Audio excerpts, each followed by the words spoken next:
नमस्कार दोस्तों, पिछले कुछ दिनों से मैं वीडियो देख रहा हूँ कि बहुत सारे लोग खुश नहीं है रोमन स्क्रिप्ट को लेकर के। आई थिंक आप लोग रोमन स्क्रिप्ट में लिखना ज़्यादा कंफर्टेबल है और 90% लोग रोमन स्क्रिप्ट में लिखते हैं। महाराज ने बताया कि ये फ्यूचर के लिए अच्छी नहीं है।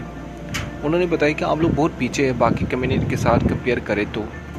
मैंने बहुत सारे एरिया की वीडियो देखी है मैंने, और सच में आप लोग बहुत पीछे बहुत पीछे। और आई होप आप लोग फ्यूचर में प्रोग्रेस करेंगे।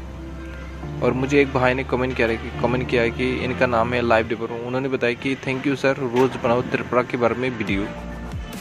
उन्होंने बताया कि ये त्रिपुरा ट्राइबल का है, तो थैंक यू भाई, मैं ज़रूर कोशिश करूँगा।